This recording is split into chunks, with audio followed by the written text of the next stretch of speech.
answer this afternoon? Absolutely not. Baylor, 38, OU, 35. Another bad defensive performance. Jim Traylor today from OU. Um, yeah, it was. It really couldn't believe it. They ran after that last rush. I mean, I know Matt has the final thing, but I think they rushed for about 280 yards against OU, somewhere in that neighborhood. I know it was 283. 283. So that's just it's abuse is what it is. And, it's amazing. OU lost by 3 points, and they threw 3 interceptions. So, because Baylor's defense isn't any good either. No, Baylor's defense stinks, too. Yeah, so good. Couple good offenses, couple bad defenses. We said that before the game, and that's exactly what it was. Turnovers and penalties hurt OU. Yeah, OU, the penalties. My gosh, those stupid false starts, man. Well, and then a 15-yard penalty took them out of field goal range at the end of the first half. Absolutely. Yep, really would. And then, a lot of people go, what about timeouts and blah, blah, what do they mean? I'll tell you what they mean.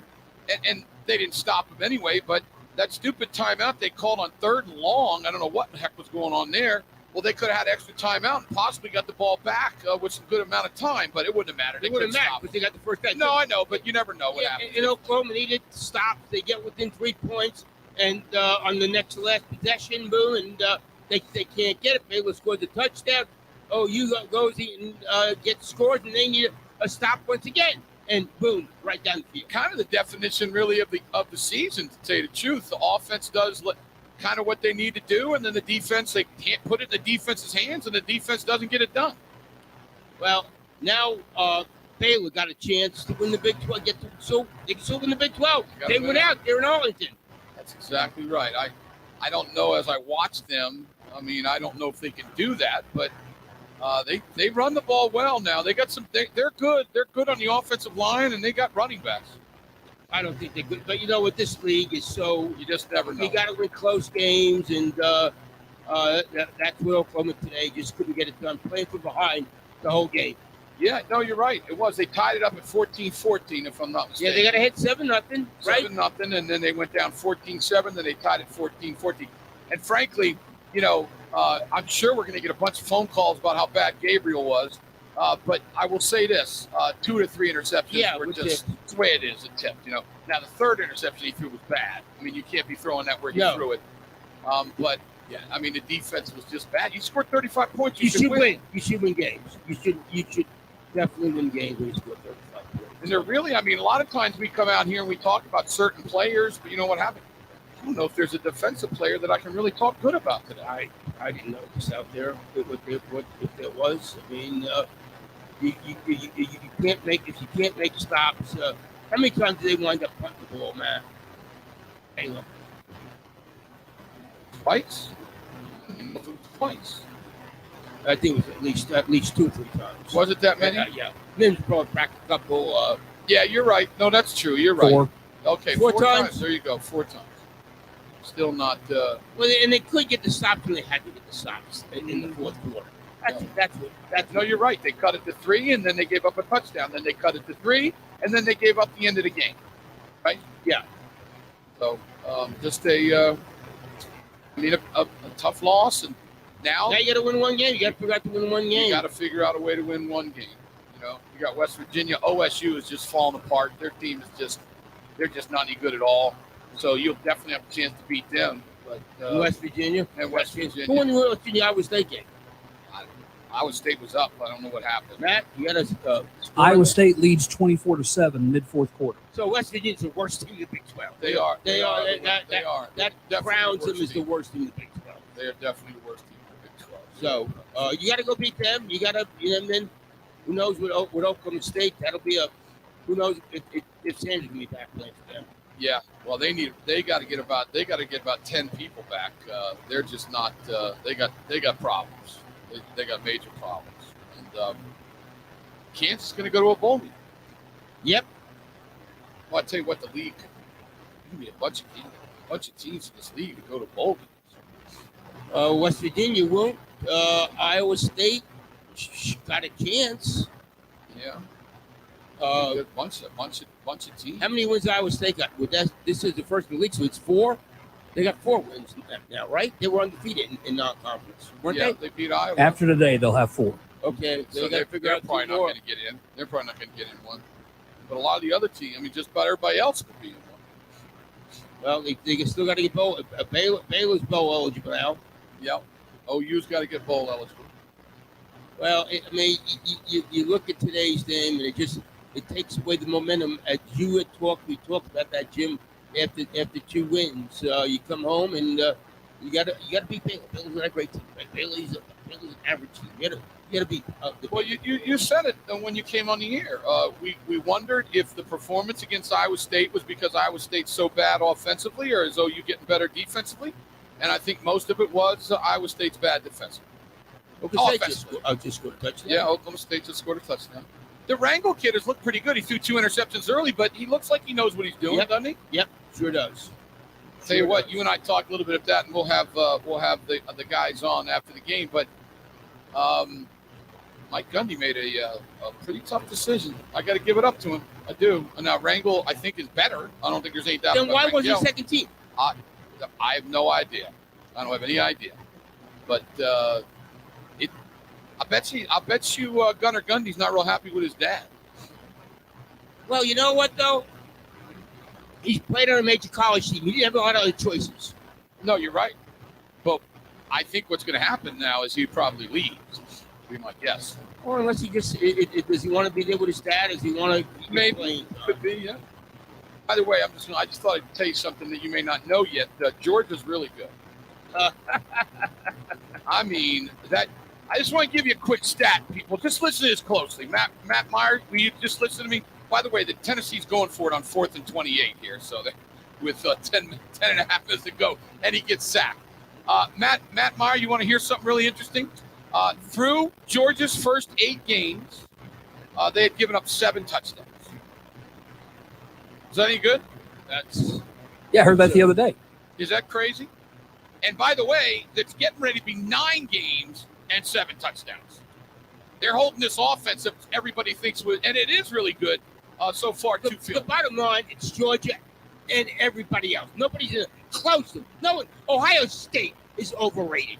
Yeah, I mean, well, they let Northwestern. And Tennessee better than Alabama. I mean, no, you're right. I mean, it'll be interesting if anybody beats Georgia. Will come close. Can anybody come close to them? I don't know. I mean, you just never, you know how that goes. Oh, I know. But we talk about when there's a big game, they're ready. They're ready. They are ready to play. There is no doubt about it. By the way, on 4th and 28, there was a face mask, so they got a first down. But if you don't know, Georgia's up 27 to 6, and it's a rainy night in Georgia. Al, who sang it? Repent. That's what it is. It's a rainy night in Georgia right now. Tennessee is trying their best to at least score. But anyway, yeah, Matt, why don't you give us some, you got some statistics by any chance, big boy? Yeah, sure do. Okay, so Baylor, Blake Shapen, 14 of 23 for 132 yards and threw a pick. Baylor rushing the football, Craig Williams, 25 carries, 192 yards and 2 touchdowns. Quaylen Jones had 9 carries for 47 yards and a score. Jordan Neighbors, 3 for 33 and a touchdown. Richard Reese, 4 for 7 and a score. Shapen ran it 4 times for 6 yards.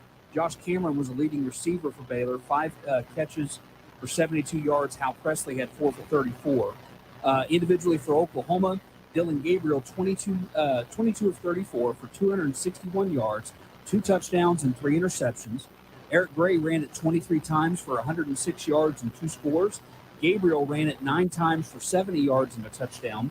Marcus Major, 6 carries, 23 yards. Jalil Farouk had 2 for 15. Let's see, receiving-wise, Marvin Mims caught 4 passes for 120 yards and a touchdown. Gray caught 8 passes for 58 yards. Jalil Farouk, 3 for 39. Braden Willis, 3 for 27. Drake Stoops caught 3 passes for 13 yards. Individually, defensively, Dylan Doyle was the leading tackler for Baylor. He had 15 tackles. Garmin Randolph had the one Bears sack today. For Oklahoma, their leading tackler was Danny Stutzman. He had 10. Oklahoma had 1 sack. That was by Jalen Redmond. Let's see, team-wise, Oklahoma had 29 first downs compared to Baylor had 24. Oklahoma 10 of 15 on third down. Baylor only 4 of 13. That's what's shocking about it. As well as Baylor ran the ball, they weren't better on third down. Baylor was really good on fourth down, though. 3 of 3 on fourth down compared to 0 of 1 for Oklahoma. Total yardage in favor of OU, 499 yards compared to 413 for Baylor. We gave the passing numbers. Team-wise, Baylor, 48 carries, 281 yards. That's almost 6 yards a carry. Oklahoma, That's just, before you go any further, that's abuse, Sal. No doubt about it. That's just absolute abuse. Absolutely. Well, it's really abuse when everybody watching the game and playing in the game knows it's coming and you still can't stop it. I mean, that's right. I mean, when they can run the ball, I mean, you're not going to beat them because Shapen throws it well enough. If they have to, he can do it. But you got to stop their run. I mean, they have got to get some better run stoppers inside. They're last in the league, and this is only going to make it worse with giving up 283 absolutely. yards rushing. It's just a shame. Wow. I'm sorry. Go ahead. That's okay. Oklahoma ran it 45 times for 238 yards. So Oklahoma ran the ball pretty well in their own right. Oklahoma, 8 penalties for 64 yards. You're right, Jim. And now the personal foul at the end of the first half that backed them up 15 yards was just a horrible penalty. Don't know if Schmidt would have made a field goal 15 yards closer, but he would have had a lot better chance to. Yeah. Baylor, 6 penalties, 65 yards. Oklahoma had 3 turnovers. They were all interceptions. Baylor threw the 1 interception in time of possession in favor of Baylor by more than 7 minutes. Yeah, and by the way, time of possession nowadays really means nothing. But to a team like Baylor, Al, it does mean something. And let me tell you about the penalty they have. Oh, you had a big gain on the play. They would have had a chance to Gabriel score. got inside the 10. They got inside the 10-yard line. Oh, I know, Al. It was a guaranteed easy chip shot Or field there goal. was maybe a shot to go Or to you the end shoot, zone. that's right. Or Yeah. you throw the ball in the end zone. No, that was a massive penalty. And what was that again? That was a personal foul? Well, I think the same lineman ripped had 2 his head. penalties. He ripped the helmet off, right? I think the same guy had a holding call they declined and then some personal foul, like hands to the face or something. Who was it? I don't know who it was. I thought it was the same guy. I could be wrong, though.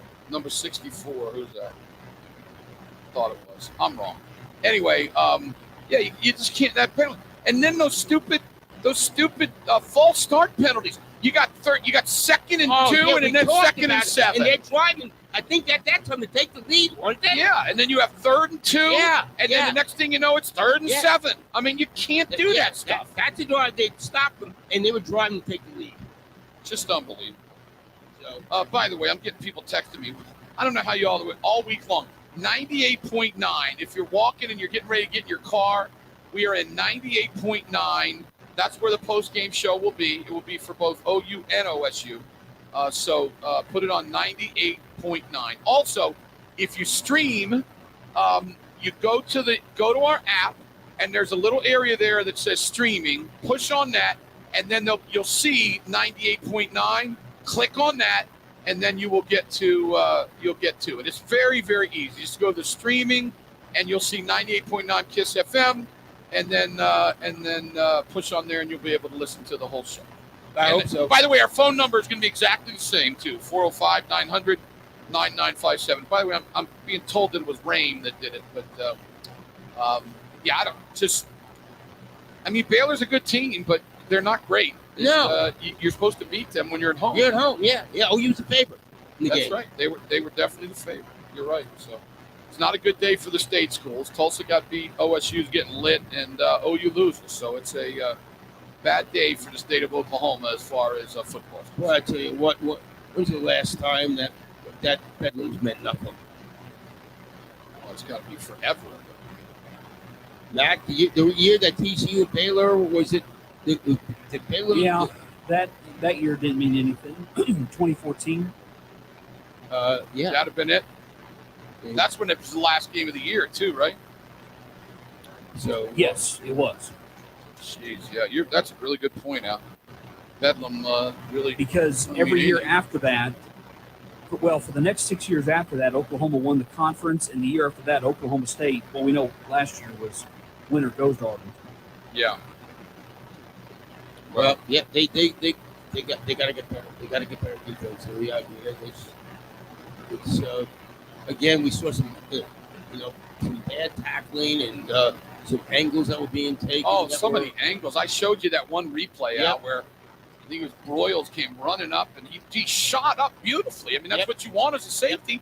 And then he just ran right by Yep. the guy. I mean, just ran right by him. He gained about 6 yards. So, yeah, they've got to get better players, and they got to get better. And it's just shocking to me, the defensive linemen. They just can't get off blocks. Linebackers, remember we saw that one time, number 34, he was wide open like 2 different times. Yeah. No linebacker anywhere near him, anywhere. So they got to get better. So I don't know what to say more. You can say than that, right? No, you gotta hit the portal because for one reason it seems like this system, but they don't catch on quickly. Well, if they have, I don't know. Now, do they have some freshman defensive linemen that they like true freshmen? Are there a couple dudes that maybe are they not ready? Did they not get anybody this past year? Offhand, I can't think of anybody that they're super high on defensive line. Okay. Well, they need to get some. And what I'm talking about is you got to bring in like 6 or 7 of them and find out which one of them can really play. Yeah. You know? Yeah. Or another thing, besides portal, go to JUCO. Go to JUCO. Look at Perry Winfrey, how good he was. Gosh, are people going to go to junior college nowadays? Well, there are kids there that are really good. Look at Winfrey. Winfrey was a star. I know, but how many junior college players have they brought in like the last 5 years? Not many. They brought in more than you think. Really? Winfrey. They brought 2 or 3 defensive linemen. Well, they need to bring another one in then. Maybe 2. I mean, yeah, absolutely. Yeah. Well, they got to find some players. I mean, it's that simple. And I just couldn't believe some of the plays I was watching today. Some of them, like we talked about, with some of the angles being taken and things. It's just not good football. Look at Neal, Kansas. Oh, I know. 224 yards. And their quarterback had a 74-yard run for a touchdown. So I think, look it up real quick, Matt. I'm going to bet that Kansas has 350 yards rushing. That's just my 340. guess. Well, I'm close. 340 yards rushing. Oklahoma State got to get some defensive line there too. Listen, and I'll tell you what. When I was watching the OSU game on the other screen, almost every play there was someone down. I mean, they're just getting hurt all over the place. They can't make any plays. I'm watching dudes I've never even heard of. Some guys I've never even heard of playing. They're in. Oh, I don't know if OSU is going to win another game. I mean, I think they're in trouble. Well, I don't know if I've ever seen a team fall apart like they have. Because of and some of it's injuries, but I don't make excuses. You got to play. They're not a good defensive team. We brought up the stats team. They were last totally on this before these last 2 fiascos. You're right. And this one is so what's the total yards then, Matt? Got to be about 500, 520. What is it? What is that at? 543. Oh my gosh, yeah, that's just ugly. Well, like I said though, if you're an OSU fan, you want to look at something. The young kid looked pretty good. Yeah, he did. Looks like he's got a chance. Look like a chance. Which makes it even more ridiculous that Gunnar Gundy was the second-team quarterback. But whatever. I'll say it again. If you're just getting in the car, Mike Gundy to me had to be a tough decision. But what do we always say about this, Al? The players know who's better. Am I right? Always. Yes. It looks to me, after watching this kid, and this may be unfair, people say whatever, but I've heard some people tell me about Gunnar Gundy. He's an average player at best. But if he would have started Gundy over this kid and the players knew that he was better, then you lose the team, Al. You lose the team at that point, especially if it's your son. So I at least give it up to Mike Gundy. Oh, I give it up to him. Yeah, it's a tough decision. Don't understand why he was the second-team quarterback, but when they needed a starting quarterback, they did not start it. So 38-30. By the way, Mark Rogers picked the game pregame exactly 38-35. Walks on fire, man. Actually, he's been horrible this year, but I'll give it up to him for that. He's been horrible this year. There you go. What else? Anything else they grabbed you today? The Ohio State game was just shocking. Stroud was terrible. Absolutely terrible today. Unbelievable. Matt Meyer, read his numbers off. If you're not going to believe what C.J. Stroud is supposed to be the first pick in the draft and has a chance to win the Heisman. By the way, who's going to win the Heisman now? Hooker was terrible today too. Who's going to win the Heisman?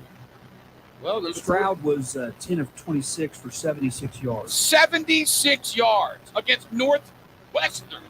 I hate to tell you a name that could win it. Don't say. Hold on. Let me think. Caleb Williams. Caleb Williams. His numbers are not very good. He's third in He's Vegas great, right though. now. Oh, he's good. I'm not saying he isn't. He put up some great numbers last week. His Week numbers he are a did. lot He had better now. game. He Yeah. did. The numbers last Last year, week. he was close to Gabriel going into last week, and now he's way ahead. I mean, yeah, he took over 400 yards and no picks last week. I mean, and 5 touchdowns. I wonder if there could be somebody win it as a defensive player or something. No, they ain't happen. No chance. No. How about Stetson Bennett? If you're going to put dudes up there that, I mean, he's going to be a high first round pick, as you guys know. Oh, I mean, is that unbelievable? That guy. Oh my oh. gosh. Why do you got to remind me of that, Matt? Come on. spitballing. Yeah, no, that's good. Now, listen, I want to remind people our phone number is exactly the same as it's been. What's that number? That would be 405-900-9957. You got it memorized. That's pretty impressive. I have figured it out. That's 900 really impressive. 9957. Tennessee is desperately trying to score a touchdown that means nothing here at the end, but Georgia will be mad. I can promise you that. Boy, Georgia is so good. Dude. They're unbelievable. They've kind of taken over the mantle that Alabama was. No, you're right. You're absolutely right. And you know that got to kill Saban. It One of does. the And you said something to me when we were watching the game together. By the way, thank you so much to Othello's, the great people over there. You said something to me that was right on the money. You said that obviously Kirby Smart, he left Alabama. Their defense hadn't been as good. No. And now Georgia's got the defense. Boy, it's he got that program rolling, man. And now next thing will be his quarterback there next year, right? They'll have somebody, don't you think? But is he going to make the plays on 3rd and 10 like Bennett does? He does. That's in Bennett's right. He makes plays. He makes plays. He makes plays. There is no doubt about that. And that's and he's another one. In the big games, he plays well. Yes, he Against does. Missouri, he stunk it up. No, I mean our man Craig Humphreys today was saying about the Missouri game bothered me a little bit. They don't care about Missouri. All they heard about was Tennessee, and then that Yardbird said that on the radio from in Knoxville about how this isn't that tough of a place to play. And you saw Tennessee today jumping off sides and everything. I guess it wasn't very loud, was it, Al? Yeah. As I said, I bet Hyper want to strangle that. Oh my gosh, that's just that. ridiculous to say that. That is really Just stupid. Well, I'll state a stat again if you're just joining us. Some of you just getting in the car. Through 8 games, Georgia had given up 7 touchdowns. Just think about that. I mean, that's like, for you OU fans, that's like some of the defenses that they used to have way back, like in the 80s and then 70s. like the 70s. So And even at the beginning of the 2000s. I mean, let's remember that in the national championship game, OU gave up 2 points. They shut out Florida State. Yep. Just gave up a safety. But that's unbelievable. 8 games, 7 touchdowns. And it's getting ready to be 9 games with 7 touchdowns. It's insane. It is. I don't know how somebody's going to beat Georgia. I really don't. I just don't know how somebody's going to beat. Anyway, all right. It's football feedback, Bud Light Game Time, driven by Eskridge Lexus. We're live from historic Campus Corner in Norman in the RV General Store Sports Animal Mobile Studios. Some dude for OSU's making catches that I've never even heard of. Some dude named Anderson. I don't even know who that is. It's a crazy day. Oklahoma loses 38-35. When we get back, we'll take some calls and talk about some other things happening. We still got some good games coming up tonight, too. Great games. Great games. We'll be back. This is the leader in sports, the Animal.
Offensive line for Baylor.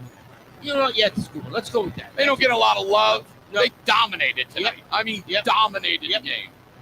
And, I mean, OU's obviously got to get better at defensive line, but their offensive line, they played great down against Texas Tech. They played great today. And as you said, Al, they went out. They're going to Arlington. Yeah, and it was said also earlier, man. They're definitely a better offense we thought they were, not deep, and they're not near as good defensively. Yeah, no, you're right. You were right on the money. You said this game showed perfectly that. Their offense is pretty good. They got some run. Heck, the dude has been running great for him. Reese had 7 yards rushing today. Yeah. Because the Williams kid came back. And what did he run for? 19. What was it, Matt? 156? What did he run for? Williams? Double check here. Let's see. He ran for 192. Okay, 25 carries, 192. And that last one, he ran for about 40, and then he sat down, and so he didn't score. Yeah. So, which, by the way, Al and I were very happy that they did that because that made the game get over with. Yeah, and that's smart football. Sure. I mean, why not? Game's Sit it down. over. Game's over. You do what you have to do, and And yeah, the total was way over. Oh, the total was a joke. 61 and a half. I mean, that's, They just got to figure the Big 12's back to the old Big 12 defense stake in the league. yeah, you're right. Although I don't know if we're going to get totals that are 80 because that's what we No. were getting Yeah, in that you're right. one period of time, remember? Yeah. And by the way, they were going over still. I mean, that game when Mahomes against Baker Mayfield, if I'm not mistaken, the total on that game ended at like 81, and it went way over. Those were the days of the great quarterbacks in the league. Yeah. And nowadays, there aren't great quarterbacks. No, they're good. not. The defense is just. Yeah, the defense. Iowa State got a good defense, And stop right there. Maybe Kansas State. They're decent. and that's it. See what Kansas State does against Texas. Yeah, we'll see. By the way, Georgia gave up a touchdown. That's now their 8th touchdown of the year. And Kirby Smart could be really upset. Let's get the phone calls going. Let's do it. You're on the Sports Animal. Talk to us, please. So, How you doing? Hey, what's up? Hey, I got a couple questions for you guys. I'm thinking about the year. My first one is compared to all the conference games that we've got, like I know you play, where do you guys kind of rank this game? And then a second question, right before the half, if they take the field goal, tie the game up, do you guys think that would have changed the outcome of the second half? Probably not. I'm thinking that Baylor was running all over the defense, but those are my two questions. I'll take them out the year, I think. well, our word of the last couple of weeks has been the word momentum. And if you kick a field goal at the end of the game, who knows what changes?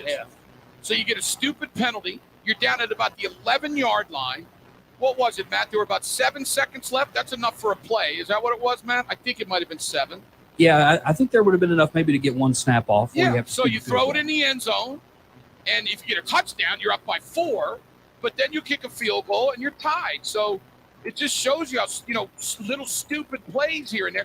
And as we talked about earlier, Al, the daggone second and 3 becoming second and 8, and Yeah, third it and 2 kills becoming you. third and That's 7. when you run the ball so well. Yeah, and you're at home. Yeah. I mean, like, you should not be jumping like they're jumping. So that hurt him. And then he said, what, rank the games in the Big 12. I don't know what he means by that. I don't. On how they played, I guess? I don't know. I know that this was a bad one. I mean, it was a bad one. Yeah, it just really bad. So you go on. You got 3 games left, and you got to go win next week with West Virginia. But it's on the road, so Yeah, I mean, the OU will be favored. I mean, they'll probably be given, my guess Yeah, is Rashawn. 7. and let's go to Rashawn at Grady's Pub. Rashawn Woods in UConn. Rashawn, what are your thoughts about the Kansas Oklahoma State game? Flat out, Oklahoma State offensively just got too many guys out to be competitive. It was good to see Dominic Richardson back, and he did about what he was going to do. But ultimately, Spencer Sanders and the receiving core, I know they're losing a guy up front, but the offensive line really had, whether they were full strength or not, they haven't really blocked, or the running game hasn't looked like you could. It's not a noticeable difference there. So, but receiver-wise, it definitely was. Not having Jay Bray and Johnson, those guys are vital parts and big plays for this offense down the field. And just no deep threat whatsoever. The young kid looked pretty good. Unfortunately, 3 interceptions. So those things are hard to overcome, man. And no consistency offensively as far as trying to be. You know what? Maybe I'm hindsighting this deal, but golly, if you knew you were coming into this game and it was going to be tough to score some points, maybe in some other ways try and manufacture some, and maybe they did that and they just didn't work. But all in all, just a lackluster performance for the offense. And then defensively, where do I start? Oh, I know exactly where to start. Start on the inability to run, to stop the run, the conservativeness of the play calling. I've talked about that quite a bit. It's just you're just not going to win games if you can't stop anybody any better than this. And when they're rushing for a total 300 yards total offense or rushing against you, man, it's going to be tough to win. And Kansas just flat out ran the ball when they wanted to, whether it was the quarterback taking off or making 3 or 4 guys miss. Their tailback looked like he should be freaking all conference today, crying out loud. And so it's just not a good day, not a good game, and it's going to be an interesting press conference coming up for Coach Gundy. Yeah, I thought it was really Al and I talked about it. It really interesting that he started Rangel. I thought he did look good. I mean, a couple of the interceptions really weren't his fault, especially that last one. But he looked pretty good. I thought he looked good. And I'll tell you, for Mike Gundy to not start his son, now Al brought up a great point. I don't know how in the world his son was second team, but for him not to start him, his son's not very happy. If I was his son, I'd be really mad, to tell you the truth. But the kid looked okay. Rashawn, what'd you think of him? Yeah, he's got some ability, man. He can really throw the football. He appeared to know where he was going to go with the football. Yep. He's got some ability. I mean, he belongs there. He belongs there. But to me, that was very interesting, man. I don't want to try to speculate about his son or this guy or why he did it, but it's definitely some questions that need to be answered about why he was second team. And if they lost Mr. Sanders, why was Gunner wasn't going to play? Then why was he even playing or even second team in the first place? Yeah, and no. Al said the same thing. Yeah, like last week. Why wasn't Rango getting? Yeah, I mean I don't know. Listen, what could have happened was, and I'm just speculating, but what could have happened is that they knew, and they knew before the week started that Sanders was out. So maybe they just said, okay, let's the two of you go ahead and you're going to have a competition. And maybe Rangel just played better this week and they gave him the job. I'm not saying that happened. I'm just trying to make something because it is really, really weird. And I wonder if somebody in that press conference is going to say, hey, why did you get Rangel some time if he was going to be the guy that started this week? I'd love to hear that answer, wouldn't you, Al? I mean, I don't know what that answer is. I don't know. Rashawn, what do you think it is?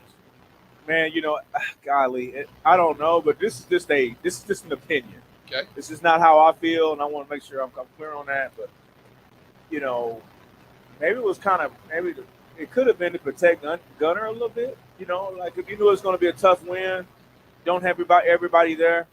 May not be the best situation to get your first start. And You might be right. You know, it's as bad as that sounds. It could have been, you know, kind of yeah, could be a lookout call. You know, maybe. And man, you know. Well, let me tell you something, Rashawn. You don't get to listen very often because you're coaching and doing all your stuff. But I'm gonna tell you, Al and I have talked about this many times, going back to all different times in history. If you have a son that is going to come play for you, he either better be a superstar or he better be a dude that's going to be on the scout team and never play. Because if he's in between and you're just asking for trouble. You're just asking for trouble. And now we know that Rangel is the better player, okay, obviously. So I'm thinking that if I'm Gunnar Gundy, unless I just want to be with my dad, I'm leaving. I'm going to Port. I'm going to go try to play at a Southwest Missouri or something like that. What are your thoughts on all that, Rashawn? You know, I don't know if I can.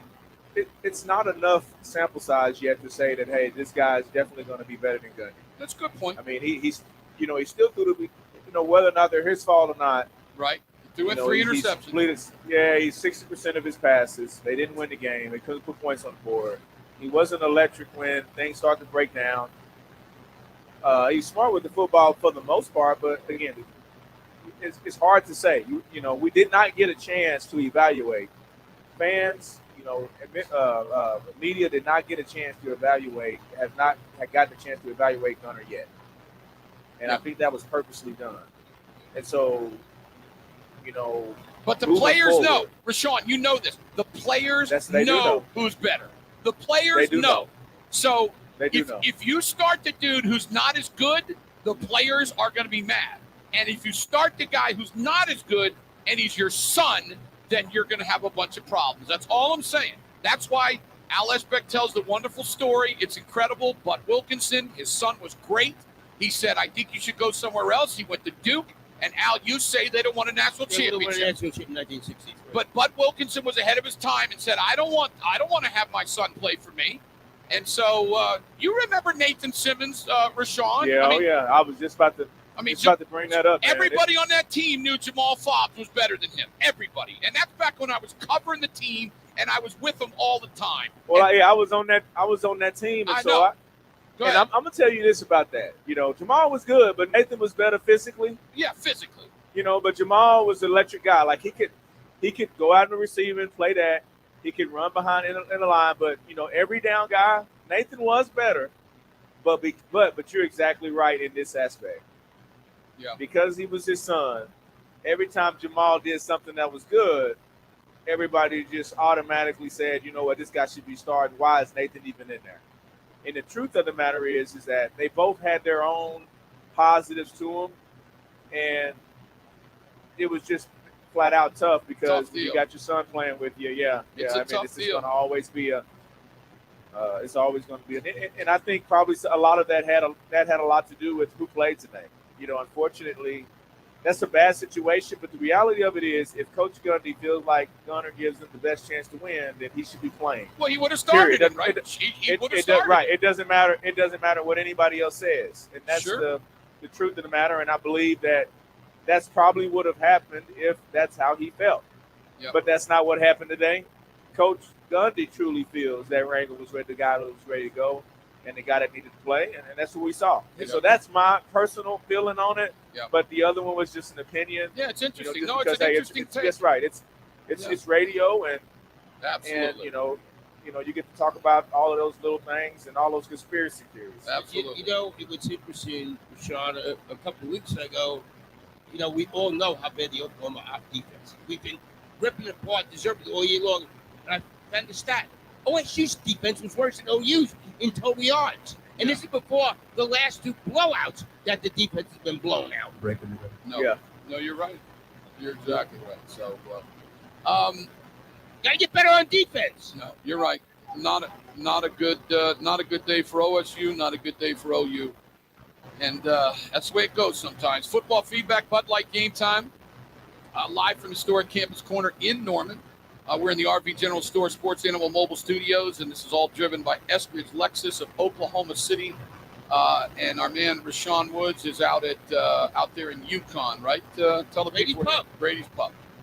Yeah, I'm at Grady's right now. We got the big screen watching the guys talk about the TCU Texas Tech game. Great beer. Actually got me a apple juice right now myself because obviously, I don't do those kind of things because I'm a straight shooter. But everybody else is not. So it's a lot of people going the wrong way around here with a lot of great drinks on tap and a lot of happiness to go around. Yeah, if I'm a Grady, I'll tell you, I'm not drinking apple juice. By the way, I was just going to say that somebody just texted me and said that Mike Gundy's going to be sleeping on the couch tonight. Mama Gundy, I don't know if she's real happy today, but anyway, we'll be back. We'll take calls. A lot of things continuing to happen right here on the Leader in Sports. Yeah.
You can find all your favorite brands like American Eagle, Adidas, Urban Outfitters, J. Crew, Lululemon, and so much more at up to 70% off. Uptown also offers a curated selection of new items, including jeans, sweaters, shackets, and trendy tops. You're also going to want to check out their large selection of on-trend jewelry and accessories, perfect for completing any look. So skip the mall and save time and money this season by shopping at Uptown Cheapskate for all your favorite fall and winter looks. Visit Uptown Cheapskate in Edmond, Norman, Midwest City, and now open in South OKC. This college football scoreboard, sponsored by Twin Peaks Restaurants, with 2 locally owned and operated locations in Oklahoma City. Oklahoma loses to Baylor today, 38-35. Sooners 5-4.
In Norman, myself, Alex Beck, Jim Traber,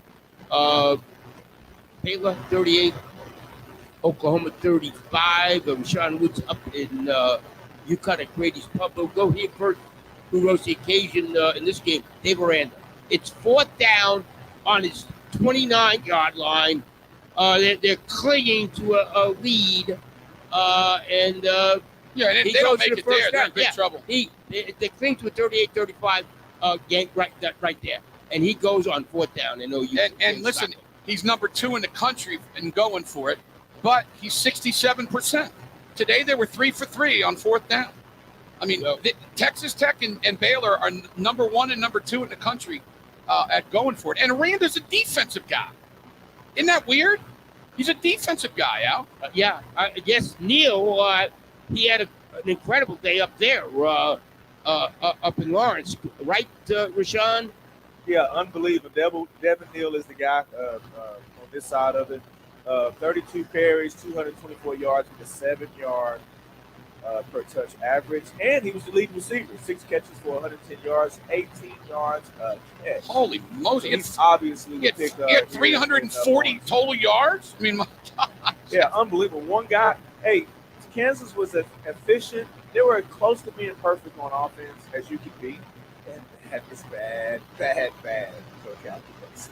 Yeah, I just said to Al during the break, I don't know if OSU is going to win another game unless they get a bunch of people back, Rashawn. I hate to say that, but yeah, I don't know. Of it. Yeah, and I think Sanders might be done for the year. Listen, if Spencer Sanders plays today, they're still not winning, right? Oh yeah, it's bad. I mean that.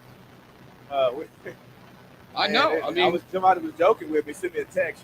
OU guy, I got friends that OU guys and stuff. Obviously, OU, it was looking pretty bleak there for a while for OU. And a couple of guys got after him and stuff like that. But now, the tables kind of turned a little bit. And guys started sending me bowl bids for 6-win teams the other day. Well, So I I need mean, to go ahead and yeah. start booking my flights for maybe the Outback Bowl or something. I don't know. Let me ask you, Sean, what kind of career has Justin Burrell's had to play for you, John Marshall? Man, it's been tremendous for him. I think, overall, as a football player, he's a tremendous leader on that team. Every time I talk to a coach that's coming to recruit my guys or just in passing, those guys don't speak highly of him. One thing a couple of guys have said, he's made the right stuff. And so to me, to have the privilege to coach a guy like that, and then, be a part, just to be a part of his success, is truly a blessing for me, man, to have a chance to be able to coach him. And then to see him perform at a high level. And not only him, but so many other guys that I've had a chance to coach. Really warms my heart. I love to watch OU because he's on that team. I'm an Oklahoma Sooner fan because of him. And so, I watch the games. I've become a fan because of his success there and the way that he was treated there. And you get a little bit of insight on the program a little bit, just knowing his family and so on and so forth. You get a sense of the coaching staff there. You find out that, the reason, there's so much to the reason why the tradition is so strong at Oklahoma, outside of what you think about the fans, right? Once you get inside of that deal and you got somebody in there and they talk such great things about the program, about the administration there, so on and so forth, then you realize, it's a reason why Oklahoma is such a good team year in and year out, such a great program year in and year out. It's because of the people around the program that make it that way. Yeah. Of course, about the player. In order to keep those guys there, in order to continue to get exceptional young men like Justin, you got to be doing something right there. And, man, I know I'm really surprising some people about the way I feel about Oklahoma Sooners, but I'm telling you right now, I am a fan now because of his success there and everything good that that he's had a chance to experience. And again, I'm just thankful to have a chance to have cool. coached and That's help that's such good. a young man, a great young They love him. That's really good stuff. They just. By the way, Liberty getting ready to beat Arkansas.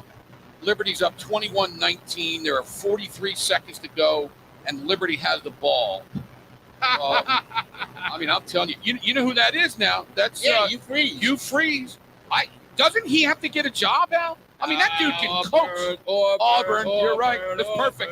Cheater with cheater. They can hold hands and do whatever they want to do, right? Auburn. Auburn, you're right. It's kind of crazy how Arkansas fans get excited. Are they going to go to a bowl game? Are they bowl eligible? Matt, are they bowl eligible? By the way, that's over. Liberty wins the game, 21-19. Arkansas is not bowl eligible. Arkansas is 5-3.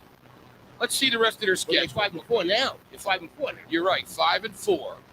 So why don't we real They quick? got Missouri. Let me look here. Let me They've get got- their schedule here. Real They've quick. got LSU at home, Ole Miss at home, at Missouri. Well, let me tell you something. Missouri's playing well. Did So- Missouri end up beating Kentucky today? No. No. Oh, Kentucky came back. Okay, Yeah. well, good for Mark Stoops because his team had been falling apart. Yeah. So they got Missouri, LSU, and who else? Mississippi. Wow. Yeah, they could could. end up 5-7. Yeah. Yeah. By the way, these two big games that are going on have just started. LSU, Alabama, Texas, and Kansas State. We will keep you updated on all of them. 405-900-9957 is the number. 405-900-9957. And I just got another text wondering where we are. We're on 98.9 KISS FM. We're in Norman, Oklahoma, right, That's right. here We in are. front of O'Connor. We are right We here. are. Any other questions? No. We got any call? We want to take some Okay. calls or Yeah. texts? What do you want to do? Yeah, we got Let's calls. do it. Go ahead. Let's go to call. You're on the animal. Go ahead. Talk to us, please. How you doing, guys? Good. Hey, one of the things, you can't expect to win a ball game with 3 turnovers. Even, tip balls, give up 2 short fields for scores. But what was disappointing to me on the defensive side of the ball is the discipline. In the first half, and they were running a lot of motion the other way, and then coming back to the opposite side of the field, and there was no contain at all. The OU players chasing the motion, and big gainers. So their discipline on defense is something to be lacking.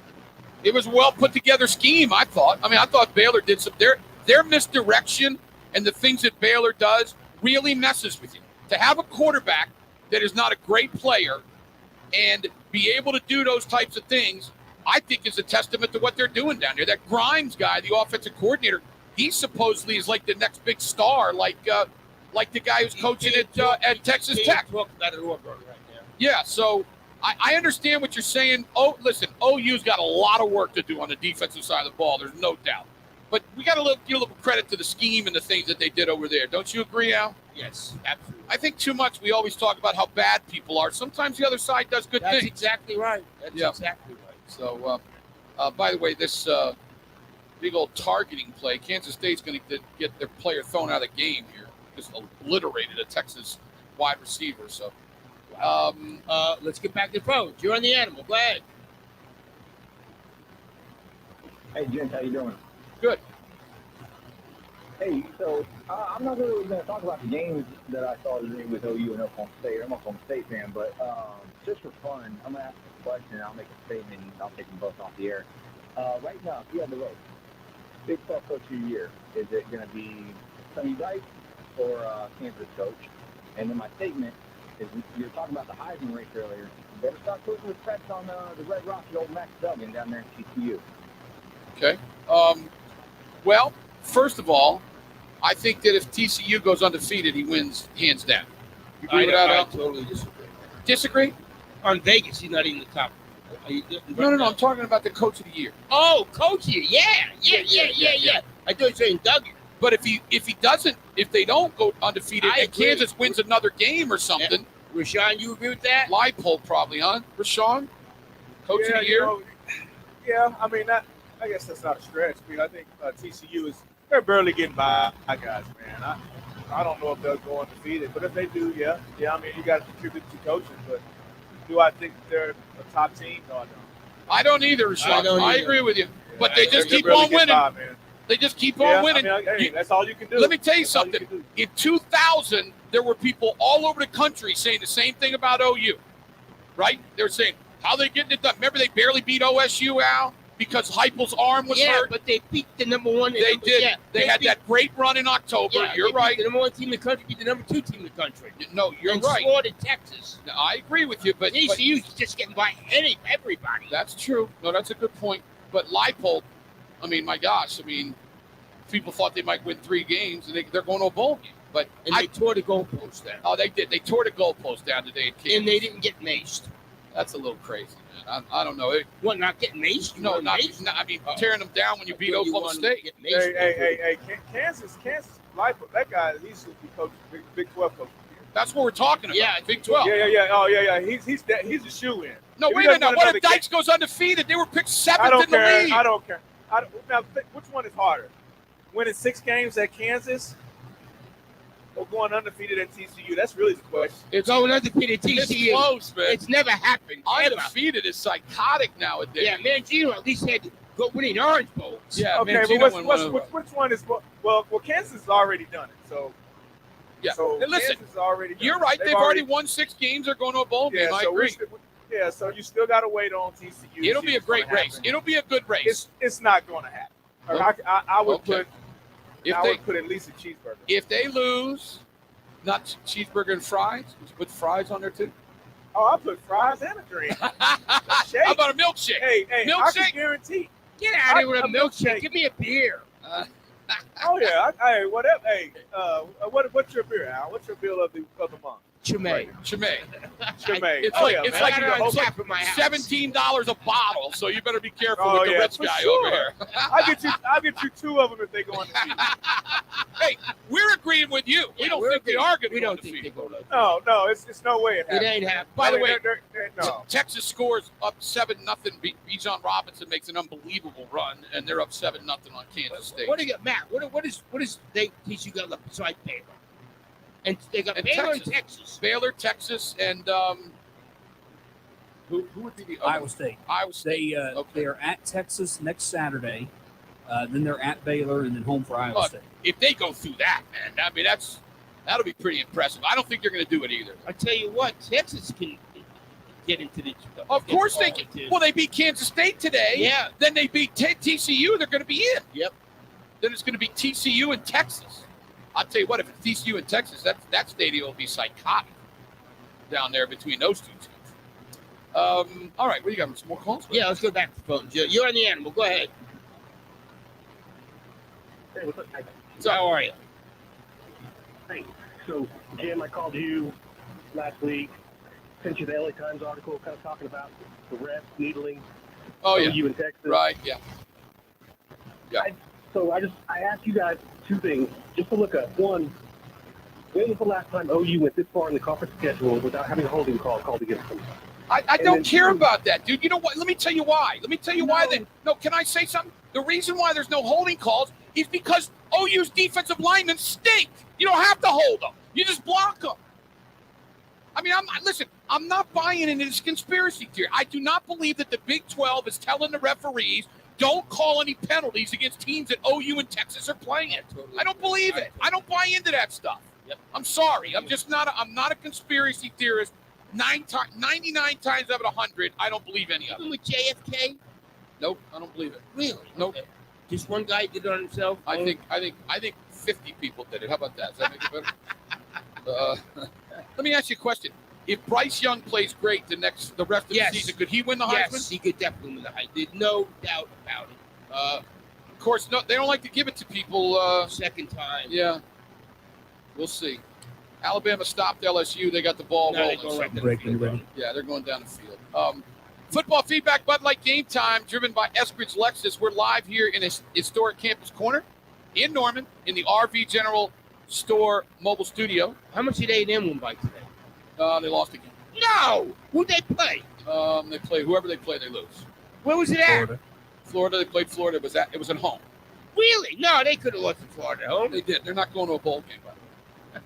I'm just sorry, they're not going to go to a bowl game. Can you imagine that? I wonder if Jimbo Fisher got given the Halloween costume, the Joker costume that he wanted. He may have. You never know. Rashawn Woods is in beautiful Yukon at what's the name of it again?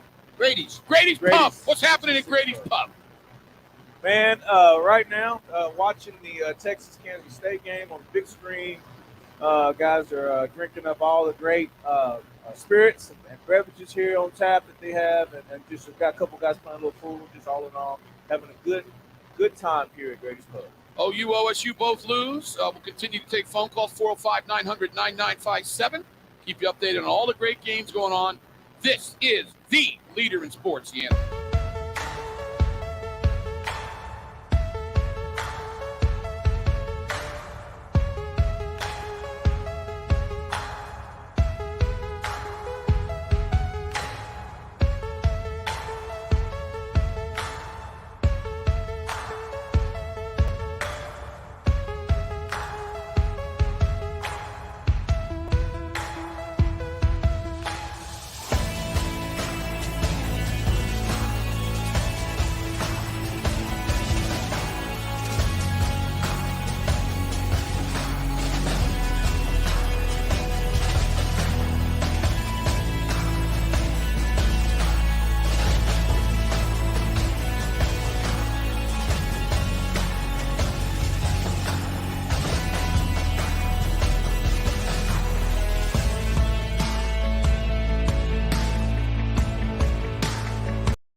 Myself, Al Eshbeck, Jim Traber here, historic campus corner in Norman, Baylor, 38 OU 35. Sean Woods in Yukon at Grady's Pub. Who went the extra mile here? I believe it was 192 yards. No, it was 200. Wasn't it? Oh, no, it was up there. Yeah. Yeah, we got each one had a running back that dominated. Yeah. Williams here, and then, of course, I would guess, Rashawn, you're going to go with Neil again, right? Yep. Today, man. Put your beard down, big boy. Come back. Put your beard down and join back in with us, okay? Can you hear me? Yeah, we got Can you. you hear me now? You got me? We got you. Okay. Okay, yeah, I was saying, yeah, Devin Neal is for sure. I'm on, man. He's definitely the guy. He's definitely the guy. He's whether he's catching the football or rushing it. Phenomenal day by Devin Neal. Hey, we didn't ask you how what's the story with Enid right now? Where are you guys? Hey, so I'm glad you asked that, man. You're in the playoffs, right? That's right. We made the playoffs first time since 2009. Attaboy. Good job, my man. Yeah, winning season, first time since 2010. And for me, man, we did it with probably about 55 guys. Okay, and so guys played well. Those guys, I've had those guys since they were freshmen. We had a chance to really, really build that program. And for me, the coaching staff did a great job. The players worked extremely hard. They did what was asked of them and more. And really, really shut a lot of people up. I mean, nobody really gave us a chance to turn that deal around. And on top of all of that, it was in the toughest district in Oklahoma high school football, and we were able to do it. And who you play in the first round? Who you play in the first round? We got Evan Memorial at their place next week. And so I can't be more excited. I know the guys and the coaches and everybody just really can't be more excited about the week coming up because it's a new season. Anything can happen. We've got to definitely continue to stay healthy and get ready to go into that next that playoff football. And so I'm so excited, man. So pumped. Congratulations. That's right down the street. That's right down the street for me. That's where my grandbaby. Let me give a plug for Rashawn, because when he took over John Marshall, the program was in shambles. When he took over Enid, the same thing. So he's taken over two programs that were in really, really bad shape. And look what he's done. Absolutely, man. We're proud of you, man. That's We're proud of you. Hey, man, I appreciate it. It means a lot to me, man. It really does. All right. Very good. Great job. Maybe one of these schools around here maybe give you a job, but that's okay. We'll move on. Let's get to the phone. Back to the phone? Yeah, let's get. You're on the animal. Go ahead. Hey, guys, how are you? Good. How you doing? Good. Hey, just a few things. I mean, this season, I think, in my opinion, has been really disappointing. Obviously, before the year, I picked them to win Big 12, and I can't suddenly lower my standards and say they don't have the players. Before the year, I thought they did, and now suddenly I can't just say that they don't. I think Minimals is the right guy. I'm not saying firing or anything like that, but in my opinion, I think it's been, awfully disappointing. The second thing is, and I think you guys would agree, and I think he will. Especially Jeff Leslie, I think he's a really good offensive coordinator, but he's got to open up the competition, obviously, this spring. If Arnold's ready to go, then you got to throw him in there. And Gabriel's good, he's solid, but 3 picks today, just wasn't good enough. You need. Well, first of all, appreciate the call. First of all, Al and I both picked him too, so you're right. You can't just suddenly say, "Oh, well, they weren't." But I will tell you this: if Jackson Arnold is ready and he can play, then I think you do have a competition. But I will say this, he's going to have to be a decent amount better to get the job. Wouldn't you agree, Al? Yeah, I would be shocked if he started this year, or at least early in the year. Shocked is the word I'll use, okay? I can see that. I'm not saying he should start. Yeah. I'm just saying I watched him play the other day, and it was high school, but high level of high school, and that dude is really good. Let me ask you, Rashawn, you coach at a high school level, at a high level. How difficult is it for a quarterback to come in January, but to beat out a decent player? How tough is that? Extremely difficult. A lot of it depends on what school he's coming from.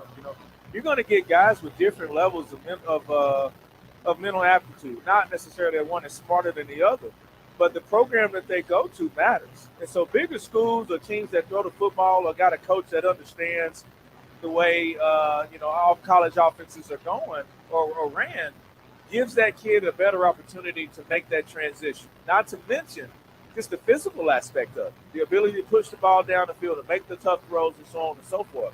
High school guys, no matter if you get there in January or not, particularly at quarterback, may not necessarily just be ready. Some of these guys aren't even done throwing. No, I agree, so, but I'll tell you this. You would agree that nowadays the offenses that they're running in high school are really, really, sophisticated and closer to college. Wouldn't you agree? Yeah, no question about that. But then you add in the aspect of the speed of the game, the better athletes. Some of those guys, I watched the Manning kid, right? I watch him throwing football, and he's the number one guy, so on and so forth.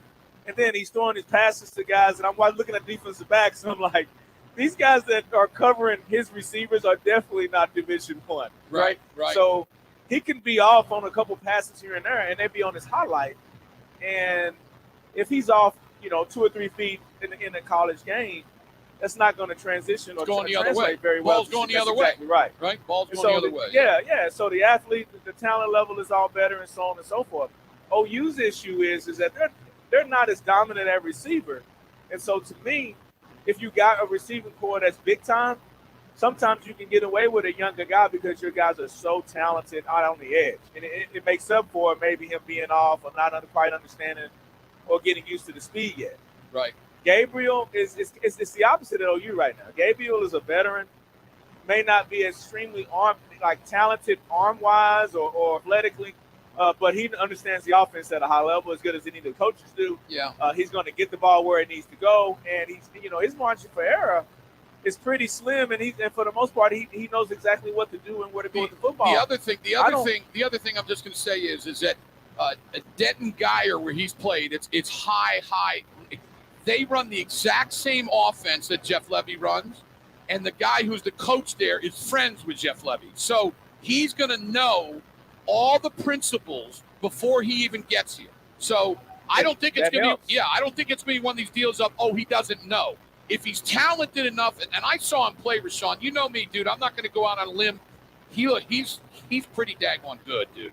He outran everybody on one play. He's got a tremendous arm.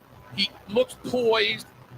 They beat a team like 38-0 that was supposed to be really good. I mean, they have a chance to win the state championship. So I'm not saying he should definitely get the job. I'm just saying I like Gabriel. Al and I, we both like the kid. Absolutely. But if they're going to start playing with the big boys again, they need Kyler Murray, Baker Mayfield, Jalen Hurts. That's what they need. And Gabriel's not that, Al, right? No, he's not that.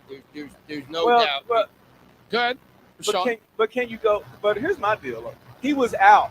A couple of games that they lost, he was definitely out. Yep. If he wins those games, if you guys win those games, is this a different conversation right now? No, because first of all, they weren't going to beat Texas with him. I just don't think they were. And then he played in the TCU game for a little while, but not a long enough. They're really good offensively. They are good. I agree with you. No, they are really good. And I'm not ripping on this kid. I really like the kid. I'm just saying that he's a good, solid quarterback. And you know what? You usually don't win with just a good side. Georgia has the most unbelievable defense you're ever going to imagine. Rashawn, I don't know if you heard me. They gave up a touchdown late that didn't mean anything today. That means they've given up, listen to this, 8 touchdowns in 9 games. They've given up 8 touchdowns in 9 games. So Stetson Bennett, who makes plays, but he's just a good, solid. I'd say that Gabriel and Bennett are about the same. Would you agree with that, Al? Yeah. Similar? Yes, they're similar. But if you've got a defense that can't do great things, then you need a big-time quarterback. Yeah, here's the deal with OU, in my opinion, is that the biggest thing that they can do from a coaching standpoint is to make sure they're getting GoDaddies on defense. Right. OU should not have a problem in the recruiting aspect of it, man. That's just the bottom line. They've been too good for too long. They've got too many guys. In my opinion, the recruiting aspect, the guys leaving last year really hurt them. But you would have expected that in the transfer portal, they would have filled those voids. And Al, tell them they did not do well in the transfer portal, did they? And that to me is the root of the problem. They have to get back on the horse and be dominant in the recruiting. How they do that, who they get to head that up, I don't know. I don't know what they're having a great class. Of OU. They're having an unbelievable class, but that's what they got to do. I know. And the transfer portal, they did not do well, Al. Correct? No, they did not. I got to ask. I need to ask Rashawn this question. because I asked Marcus Spearman here, and I always ask ex-OU players when coaches, how does Mike Gundy treat the old players at Oklahoma State? Guys like he's been great. I mean, anytime that I was inducted into the Hall of Honor there not too long ago. Yep. They did a nice little deal for me. The guys there, the admin there, they were extremely nice to me. Chad Weiberg sat down with me and my wife. Man, we had breakfast. We talked. Really brought me up to speed, escorted me around, and just treated me truly like, man, everybody that was a part of that deal treated me and my family with the greatest care. Yeah. And it was big time. And I know that former players and over the years haven't always been able to say that, but I can really say the last couple of years it's really picked up. Like they're noticing that maybe it wasn't as good. Not that it was non-existent, but maybe it wasn't as good maybe 10 years ago. But now that they're saying, hey, if it wasn't, we're committed to making sure that it is. Good. Because how people feel about the program after they're gone is still important. That's good. Really? Because that's really again, good to hear. our opinion, social media, all that stuff is still important, and people see that, young kids see that, and it's all part of the overall program, whether you're there, whether you're an incoming guy, or whether you don't. That's good stuff. Let's get to the phones. You're on the Animal. Go ahead. Hey, fellas, you guys were talking about Gunnar Gundy and him being second team. Here's my deal. Gunnar never played a snap that was meaningful this year.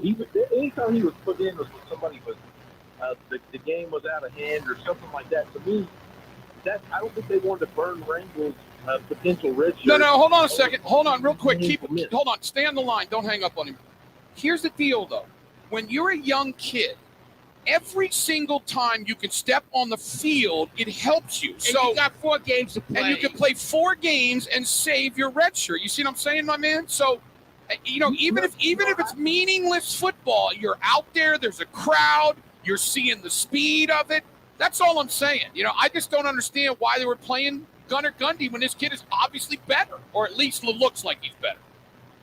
Well, my deal was, listen, I think that Mike knew at some point that Spencer's injury, this has been something that's been floating around there for 2 or 3 weeks. Sure. I think that Mike knew that this was coming, and I think that he wanted to wait and at least not throw Rangle in there, and potentially, like I said, burn him on games that didn't matter. I think he knew that this time was coming. Maybe not specifically this week, but I think he knew this stretch was coming, and that's whenever he was going to. Well, you could be right. I appreciate the call. You could be right, but I totally disagree. I don't agree with it. Second team on the depth chart. What I would say is that, okay, unless you think that, look, if he's the second quarterback, then he should play. Rashawn, don't you agree when you were a youngster, even if it didn't mean a lot, you got on the field, you got in front of the crowd, you saw what it was all about, you saw the speed of the game. That stuff's important when you're young. Don't you agree? Without question. Just look at the facts, man. He's played in the game a series or 2 series in the game. So if he was going to be the second guy, then he should have played more of that game. Exactly. And so there's definitely been a not really knowing for better guy. Right. Okay. And so to me, no matter what's said, there's definitely some explaining that has to be done as to why they went with him.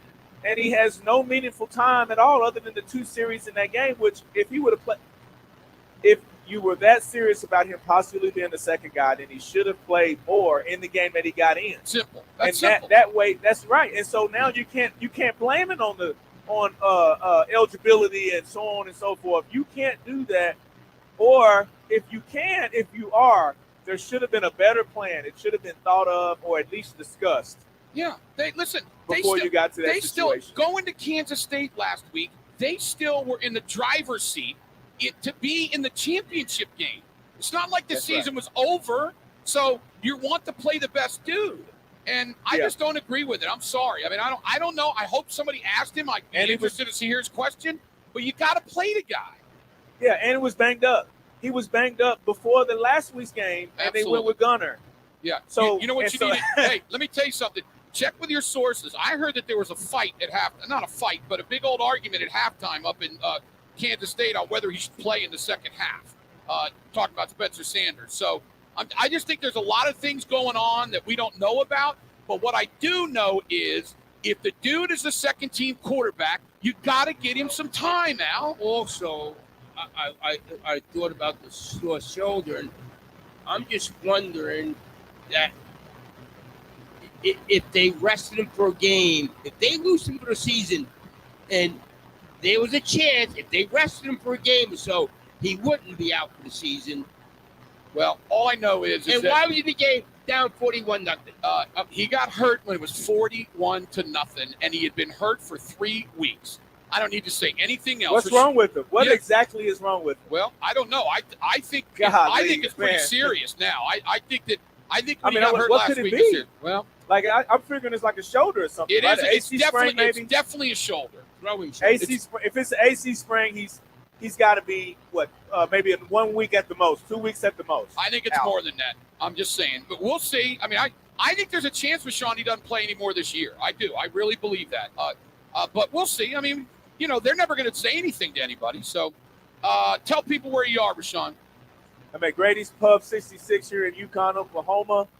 Great place to be. Pool tables, great beer, great music. Oh, certain days they have live music, which is great. I've been here and heard it. Tremendous place, great laid back, hole in the wall type place that if you're into that deal, okay, especially being from Stillwater, just about everybody in Stillwater is. Great place to be. Great. Thank you very much. We are here today, Campus Corner. It's football feedback, Bud Light Game Time, live from the store Camp Corner in Norman. What's A&M's record now? 3 and something. No, Jimbo Fish is coach there. What's the record? I think it's 3 and something. No, this is November. Are they 3 and 6? Jimbo Fish is the coach there. They got to win all 6 games to go to a 3 bowl games. game. No, right. Oh, that's right. 3 more games. Yeah. Anyway, all driven by Eskridge Lexus. OU and OSU both lose. We're going to take some more phone calls. 405-900-9957. This is the leader, and I mean huge leader in sports, the Animal.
Oklahoma 35.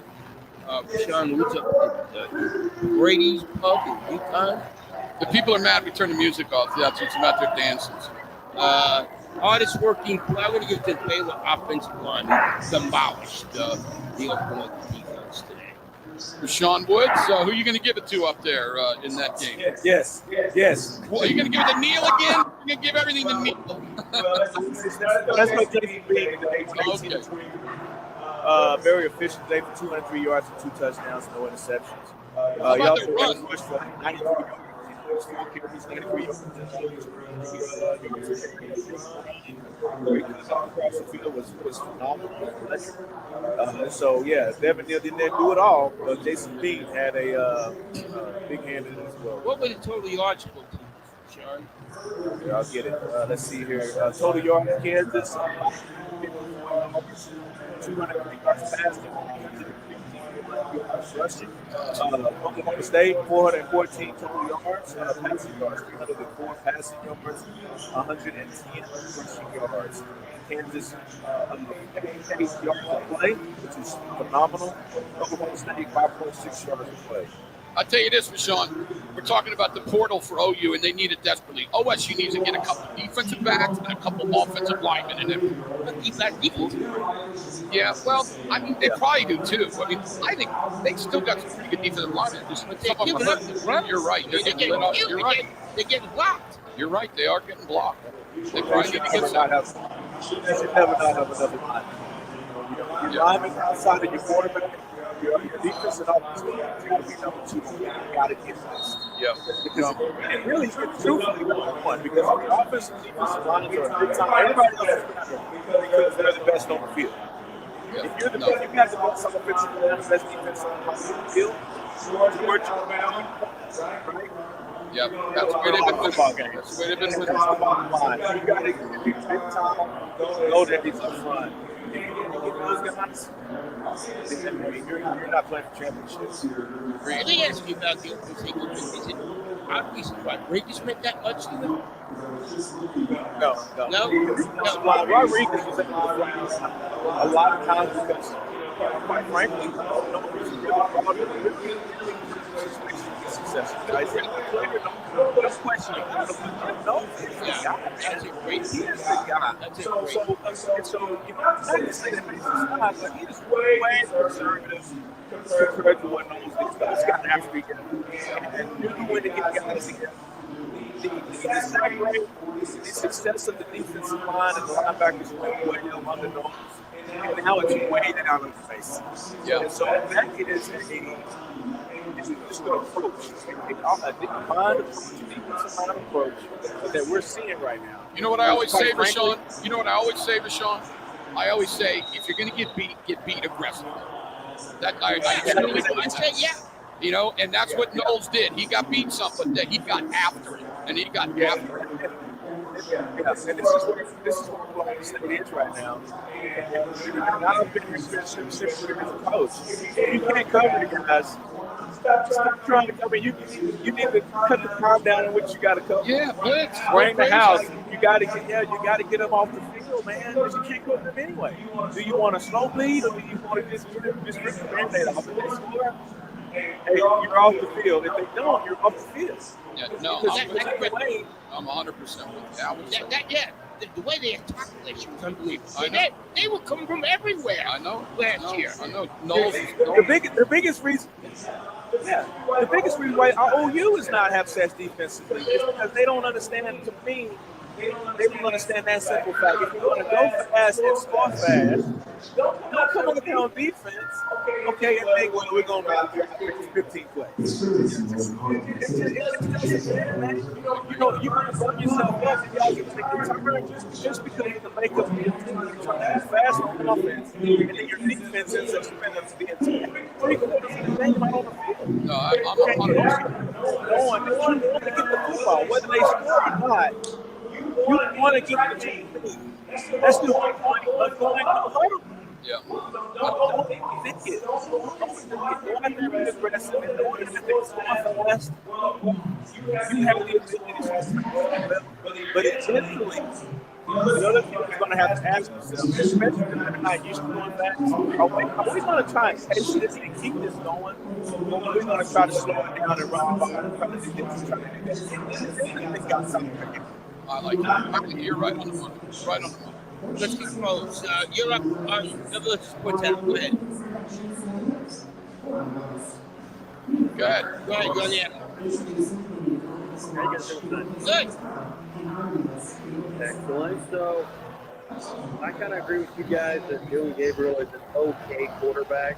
I actually don't think he's that great just because, I mean, going all the way back to the spring game, I'll bet you saw the go route with Harbison, and the ball landed like 5-10 yards short. I think he's an accurate quarterback. I don't think he has the arm. It looks like he that throw, it was accurate. Marvin Van throws a touchdown. It was like 40, 45 yards. It looks like he puts just about everything behind that throw. Listen, he does not have an electric arm, but he's not the problem. And two of the passes he threw would have been touchdowns, but he overthrew it. Yeah, he did overthrow a couple times. Hey, listen, I said this in August, Al, you know this. I told OU fans, do not expect this kid to be the quarterback that you've been playing, that you've been having. He's not as good as Caleb Williams last year. He's definitely better than Spencer Rattler. Oh, yeah, well, almost everybody in the country is better than him right now. Yeah. But you look at Jalen Hurts, Baker Mayfield, Kyler Murray, Caleb Williams. He's not in that category. And that's why you better hope that Jackson Arnold is. That's all I'm saying. You've got to get that type of quarterback, especially as you're getting ready to go play Georgia and boys, right? So, yeah, I know people love to rip on Gabriel. He's not the problem. The offense ain't the problem, people. The defense. Yeah, he scored 35 points. Yeah. Rashawn, if you scored 35 points and eat it, do you think you should win? Question about it. That's our goal. That's our goal number. Is it? Points. Hey. Yeah, that's right. 35 points is a lot of points. So 5 touchdowns. There's nothing wrong with that. Let's get back to the fellas. You're on the animal. Go ahead. Hello? Yeah. What's up? Oh, hey, it's Coach T. How are you guys doing? Hi, Coach. Good. Hey, I called and I almost really didn't know what to say. Except I'll start off with saying, unfortunately, this is going to be a little bit. I think it's called a long season for both of these teams with the high expectations for both. I personally, kind of like you guys, I didn't expect OU to be a real challenger, but I thought they'd be a little bit better than what they were. And of course, Rashawn, you'll have to maybe fill the guys in a little bit. But guys going into the game, OSU was walking it already. During the game, they lost Lacey. He came back in, but I told Al while we were sitting there. I said, "Look, Al, there's another player down. There's another player down. They're having bad luck. There's no doubt they're having some bad luck." Yeah, it's really tragic that the luck is so bad in this case. But let me say this about Rangel. Jim, I was watching the TV and they showed him on the bench. I didn't think he was a high school kid. I thought he was a junior high kid. Looking at his face. He looks young. He is a young-looking kid. There's no doubt about it. He is a young-looking kid. But I'll tell you what, Coach T, I thought he did a nice job. I know some will say, Jimmy threw 3 interceptions. I like what I saw at him. I really did. Al did too. We were talking about it. I think he experienced the first pressure under fire the first half. Second half, he came out looked a lot better. And even that interception was really a great play by the defense, a chip drill play on that last interception. So he really didn't play bad. But Old State did just have on Kansas fumble that hit our guy's hands and bounces into the Kansas guy's hands. We dropped a couple of passes.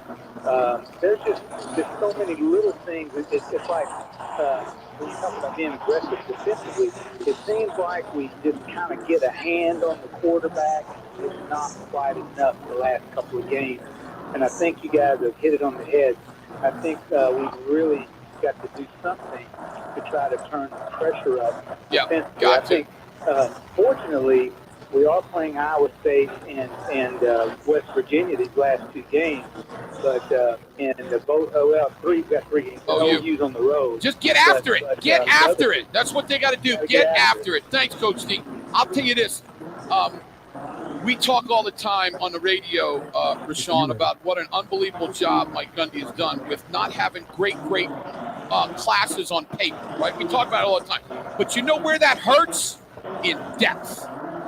That's where it really hurts. So when you lose 3, 4, 5, 6, 10, 12 players, now you're playing dudes that I don't want to rip on them, Rashawn, but you know what I'm saying. When you're recruiting kids and you're not getting the greatest recruiting classes and they get hurt, the dudes behind them, obviously, they're not that great, right? Well, 10 to 12 guys is a lot. A lot for anybody. For anybody. Yeah, I agree. anybody, man. It's extremely tough. So he's won the games. Now, hats off to him.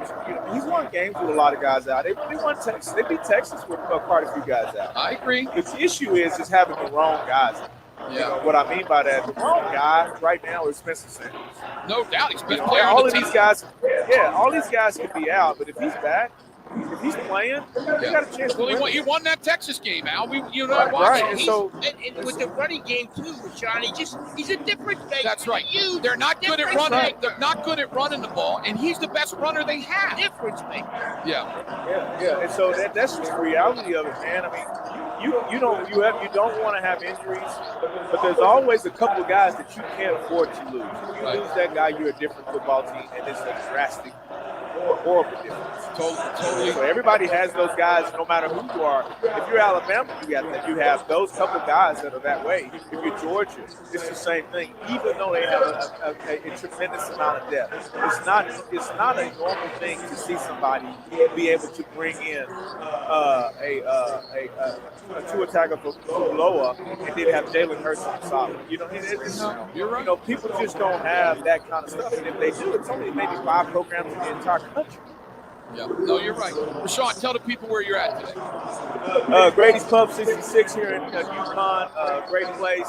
Big screen TV watching Texas put it on Kansas State right now. Quite a few drinks on tap. They got pool.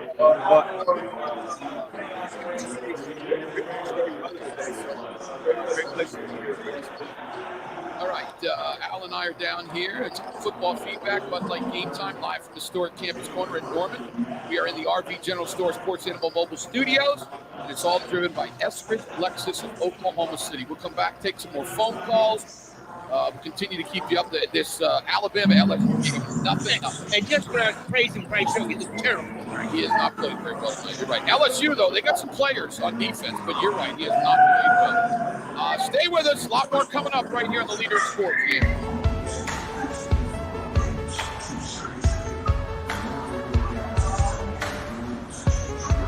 They on a lot longer. Yeah. Wait, are we done? Okay.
This isn't going how I thought. This isn't going how I thought.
Impact player of the game. You guys are on? And we're back. Myself, Alex, back. Duke Traver here, Kevin's Corner in Norman.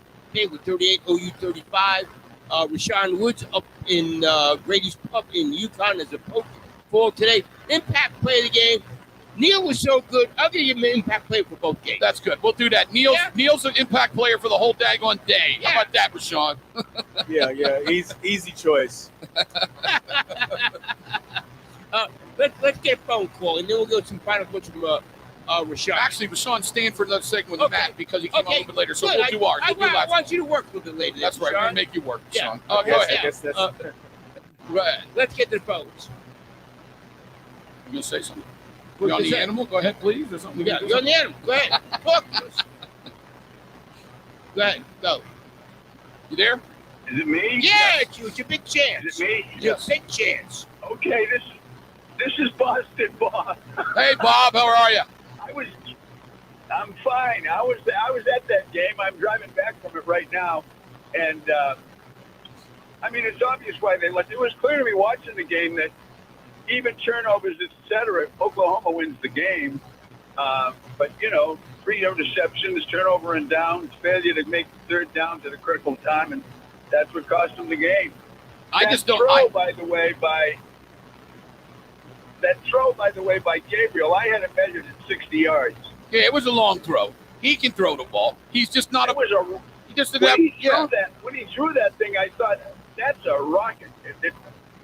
He was probably standing on his own 20, and he hit Mims at the plus 20. Yeah. All I know is you score 35 points, you should win the game. That's all there is to it. Yeah. Absolutely. Yeah. Any coach in the world will tell you that. So. All right, Bob. Good hearing from you. Thanks. By the way, Texas driving, trying to go up 28-10, and they're down at the 15-yard line. They fumble. Kansas State knocks the ball out of the guy's hands, and they get the ball back. So that kind of saves them. Why don't we do last call? Ladies and gentlemen, at this time, I need to announce it's last call at the bar. It's time for the last call of the game. Sponsored by Tito's Handmade Vodka. Tito's makes the good stuff for good times. Find recipes, videos, and more at Tito'sVodka.com. Yeah, it's going to be first call at the bar for me. Here in a little bit. Let's get it to call it. Let's do it. You're on the animal. Hello? Yes. Go ahead. Hey, what's up, Jim Allen, Rashida Santoni? How you All right, guys doing? How you doing, Antonio? Well, hey, can I ask a comment from Matt real quick? Yeah. Matt? Hey, Matt. Yes, sir. Hey, I know you're a big Cowboy fan. I am not a Cowboy fan. I'm from Philly. And Cowboys suck. I like about you. Well, yeah. But I'm talking about the Dallas Cowboys. Right. No, we're talking about That's that. it. That's who I meant. Yes. Okay. Roger that. I know, Al, you're a Giants fan. Yes, Whatever. I am. I hate But- Cowboys guts. But every morning, I mean, I've been listening to you. You'll be humpy. At least you're a true Cowboy fan. Whenever they're bad, you come out and say it. Whenever they're good, like they are now with the Eagles, you're like me. I'm always waiting for the damn shoe to fall, and hopefully, no disrespect to the Cowboys. Hopefully, they lose again in the playoffs. Disrespect. Understood. Hey, Matt Meyer. Understood. Matt Meyer is overboard the other way for his team. When they play really well, he's always like, well, we'll see. I mean, if they win, the only way Matt Meyer will think his team is really good if they win the Super Bowl. Is that fair, Matt? That's about it, right? Yeah, they may get lucky. Hey, listen. Hey, 4 playoff wins in 26 years. What the hell do I have to be optimistic about? Okay, I hear you. they're going to have to prove something to me. That's my boy. I hear Matt. Hey, here's my question. Hey, beginning of the year, OU, I figured I didn't know exactly what kind of team it was going to be, but with the coach, I thought it'd be more physical. Yeah. Family, that's going to be. Now, I know you and Rashad play. To be physical, is that a talent thing, a coaching thing, a heart thing? I mean, I play football. I just hit people. For you guys, what's it, being physical, like you see Georgia and some Alabama teams and stuff. I don't know. I don't like to make excuses, but I will tell you this.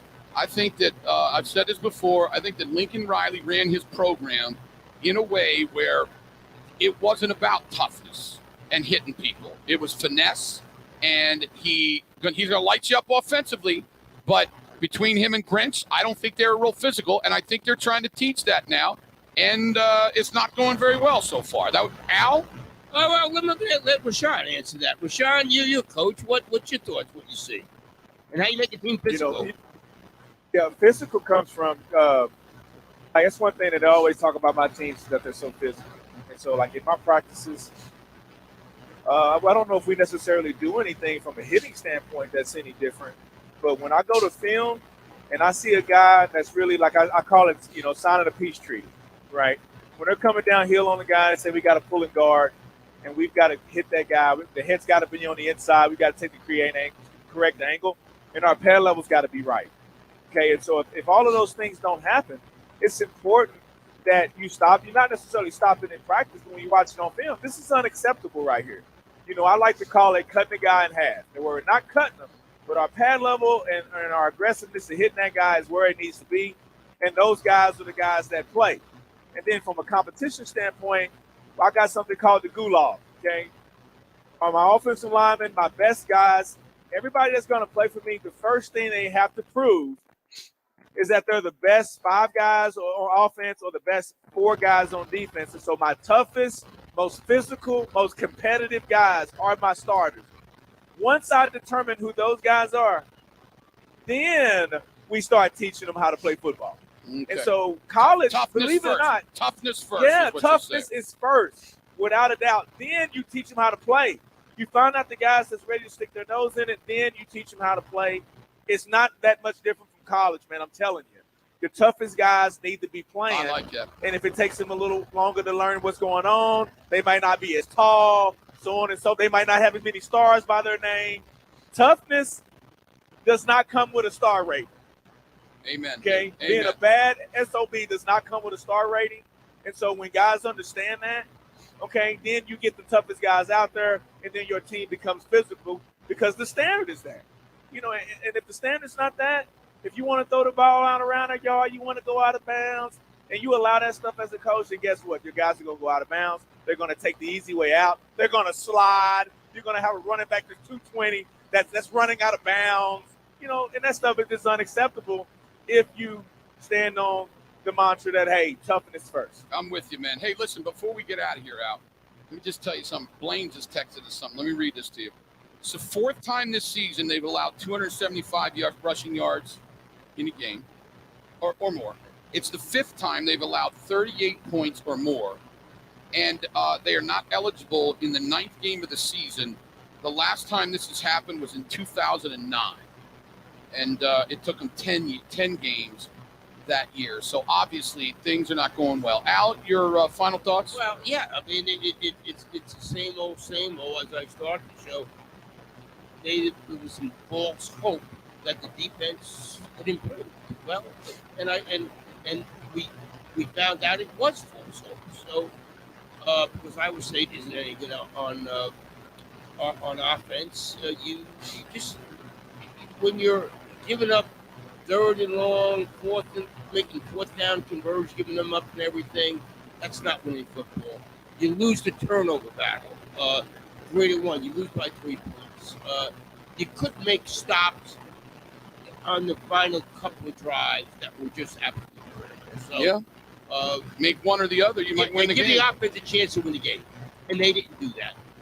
They simply did not do that. You know what? And also, you might look back and you go, what OU punted was it? 45 it was like 4th and 4. 4th and 4. You look back, they drove right down the field and scored. Dave Aranda went for it on the 29-yard line. On 4th and 4 with this defense, and you're on the 45. I could not agree with you more. You're right. You got to change your philosophy when your defense isn't any good. Yeah, you have to. Well said, Al. Thanks a lot, big boy. Good to talk to you. And 4 o'clock Monday, we'll get more of your thoughts. Yes, we will. All right, Al. See ya. Very good. Listen, I want to thank Josh Lupton and Cisco for doing a great job down here in Norman, and of course Matt Meyer, who's been here since early in the morning and will continue to get after it. Matt and Rashawn will have another segment or so, and they'll talk a little bit more, take some of your phone calls if you'd like. But down here from Norman, we're done. Oklahoma loses 38-35, and I'll tell you what, got to get better defensively. It's that simple. Everybody have a wonderful day. I'll see you. The Sports Animals Football. And y'all be careful. All right, Matt. See you, bud. Good job. Thanks, guys.